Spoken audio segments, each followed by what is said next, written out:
तहरीक इंसाफ का खैबर पख्तूनख्वा में जलसों का सिलसिला जारी है, लेकिन पेशावर की तरह कोहाट में भी तहरीक इंसाफ की मरकजी क़यादत से कोई शरीक नहीं हुआ। एक रोज़ पहले तश्कील दी गई PTI की सियासी कमेटी से सिर्फ वज़ीर आला खैबर पख्तूनख्वा सुहेल आफरीदी और PTI खैबर पख्तूनख्वा चैप्टर के सदर जुनेद अकबर खान जलसे में शरीक थे। सुहेल आफरीदी ने जलसे से खिताब में कहा कि इमरान खान का जेल से पैगाम आ चुका है, इस दफ़ा हम जाएंगे तो या कफन में वापस आएंगे या आज़ादी लेकर आएंगे। इमरान खान का जेल से पैगाम भी आ चुका है कि आज़ादी या मौत, आज़ादी या मौत। और हम इस दफा जाएंगे तो या कफन में वापस आएंगे और या आज़ादी लेकर आएंगे इंशाअल्लाह ताला। जब ये तकरीर सुनी तो फिर मुझे सुनी लगी, क्योंकि याद आया कि तहरीक इंसाफ के जो साबिक़ वज़ीर आला हैं यानी खैबर पख्तूनख्वा के अली अमीन गड्डापुर साहब, ये भी अक्सर जलसों में सर पर कफन बांधकर आज़ादी लेने की बड़ी बड़ी बातें करते हुए सुनाई देते थे।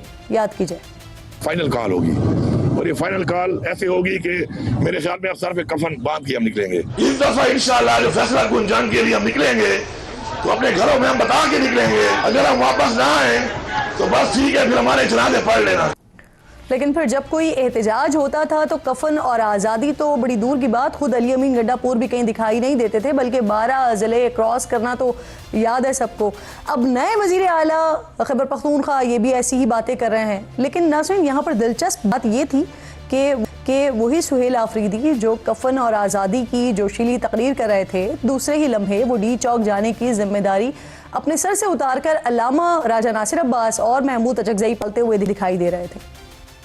साथियों, आप लोगों ने तैयार रहना है। इमरान खान साहब ने ये जिम्मेदारी, चाहे वो मुज़ाकरात की हो या एहतजाज की हो, वो महमूद अचकज़ई साहब और अल्लामा नासिर साहब को दी है। जब भी उनकी तरफ से कॉल आएगी आप सब ने तैयार रहना है। बार बार हम सुनते हैं डी चौक। हम डिसिप्लिन के पाबंद है। खान साहब की तरफ से जिम्मेदारी महमूद खान अचकज़ई साहब को दी है। नाज़रीन, जुनेद अकबर ने मजीद कहा कि अगर खैबर पख्तूनख्वा में किसी ने गवर्नर राज लगाने की कोशिश की तो गवर्नर हाउस का घेराव किया जाएगा और सुहेल आफरीदी की हुकूमत का तहफ़्फ़ुज़ किया जाएगा।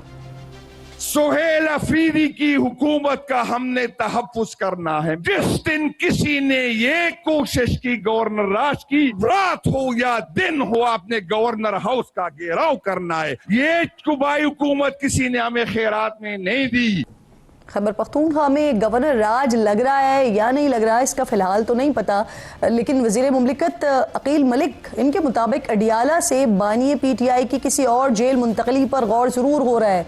दूसरी तरफ ख्वाजा आसिफ के बाद सेनेटर राना सनाउल्लाह भी जनरल बाजवा के खिलाफ खुलकर सामने आए। हुकूमती वज़रा की कोशिश या ख्वाहिशात एक तरफ, लेकिन सीनियर सहाफ़ी अंसार अब्बासी, उन्होंने खबर दिया है कि जनरल बाजवा के ख़िलाफ़ न तो कोई तहक़ीक़ात हो रही हैं और न ही कोई कार्रवाई ज़ेरे अमल है। इन तमाम अहम इशूज़ पर बात करने के लिए मेरे इंतहाई मोअज़्ज़ज़ मेहमान साथ मौजूद होंगे, लेकिन आगाज़ में सबसे पहले बुशरा बीबी के करीबी समझे जाने वाले तहरीक इंसाफ के रहनुमा काजी अनवर साहब, जिन्होंने अब इस्तीफ़ा दे दिया है, उनसे प्रोग्राम में बात करेंगे। मैं बेहद शुक्रगुजार हूँ काजी साहब आपके वक्त की। सबसे पहले तो सर ज़रा मुझे ये फरमा दीजिए, आपने इस्तीफ़ा दे दिया सर, इस्तीफ़ा आपने क्यों दिया है, ज़रा इसके रीज़न भी बता दीजिए सर।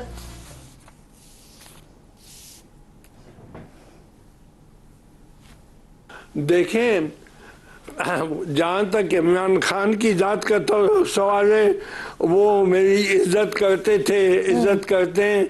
मैंने भी उनके लिए बेशुमार कुर्बानियाँ दी हैं, बल्कि इतनी कि मैं अपनी कुर्बानियों को गिनना नहीं चाहता। लेकिन मेरे साथ जो सलूक किया गया PTI की क़यादत ने, खुद खान साहब की बहन अलीमा बीबी ने के कहने पे, और यहाँ तक कि हमारे सूबे के जो चीफ मिनिस्टर है उसको इस्तेमाल किया गया, CM हाउस को इस्तेमाल किया गया, और ये सब कुछ मैंने बर्दाश्त किया। लेकिन फिर इंतहा हो गई तो कि जब मुझ पे उन लोगों को फौकियत दी गई जिनका PTI से या ILF से कोई ताल्लुक नहीं, तो जब उनको मुझ पे फौकियत दे के उनको जितवाया गया और मुझे हराया गया, और बल्कि यहाँ तक एक मैसेज किया है व्हाट्सएप पे जो है सलमान अकरम राजा के व्हाट्सएप से हुआ है और वो मैसेज रिकॉर्डेड है जिसमें उसने कहा कि जो कोई उनकी हदायत के खिलाफ वोट देगा वो पीटीआई का गद्दार होगा और हदायत ये थी कि मुझे वोट नहीं दिया जाएगा।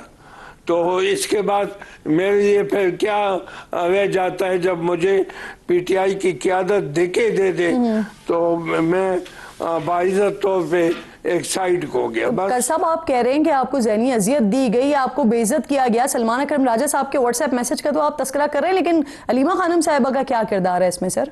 देखिए मुझे पता नहीं कि अलीमा बीबी को मुझसे क्या शिकायत है या मुझसे क्यों खफा है।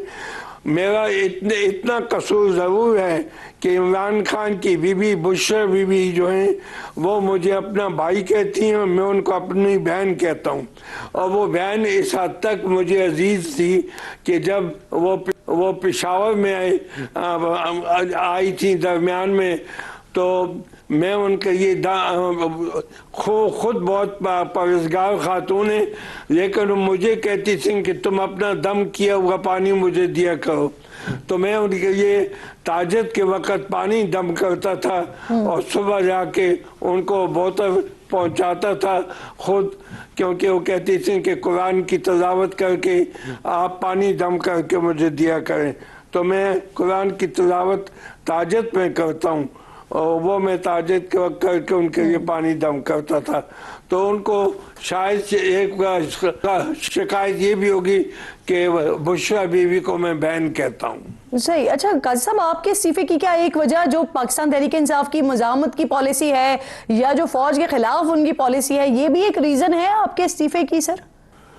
देखिए मैं इस पर अब कोई बात इस वक्त कर नहीं सकता कि क्या होगा, लेकिन आप देखें मैं तो एक छोटा सा फकीर दरवेश इंसान हूँ, मेरे अलहदा हो जाने से इनको कोई नुकसान नहीं होगा।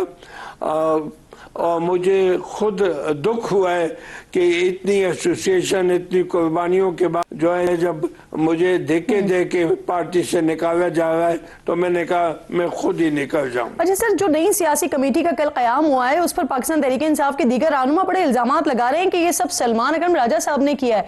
अब काजी साहब, आप खान साहब के बड़े करीबी समझे जाते हैं, क्या सलमान अकरम राजा साहब इतने पावरफुल हैं कि वो बगैर खान साहब की मर्जी के कोई कदम ले सके, कदम उठा सके? सर इस बात पे शक है कि उनको किसने ये इख्तियार दिया है, लेकिन बजाय इस वक्त पार्टी उनके हाथ में है। इसको हाईजैकिंग कहें या कुछ भी कहें, लेकिन पार्टी इस वक्त अलीमा बीबी और सलमान अकरम राजा के हाथों में है। सही। अच्छा सर, मुझे ये भी फरमा दीजिएगा, शेर अफजल मरवत साहब ने दावा किया कि पीटीआई की जानिब से अब तक वकला को केसेस लड़ने के लिए 1 अरब से जायद की रकम अदा की जा चुकी है। ये बहुत बड़ी रकम बनती है सर, आप लॉयर्स विंग का हिस्सा रहे हैं, क्या वाकई ऐसा है वकला पैसे लेकर पीटीआई के केसेस लड़ते हैं, खान साहब के केसेस लड़ते हैं? ये ऐसे है नहीं, ये ऐसे है कि जब अली अमीन गंडापुर चीफ मिनिस्टर थे तो 2024 में मेरे मशवरे पे उन्होंने ग्रांट एंड एड से 25 करोड़ रुपए मंजूर किए, जो बार एसोसिएशन में इस सूबे की तमाम बार एसोसिएशन के जो सदर थे उनको बुला के उनमें तकसीम किए गए। इस दफ़ा अली अमीन को मैंने कहा कि उस अमाउंट को ज़्यादा करो, तो बजट चूँकि उसके वक़्त में पास हुआ था तो उसने उसको 4.2 मिलियन कर दिया, 42 करोड़।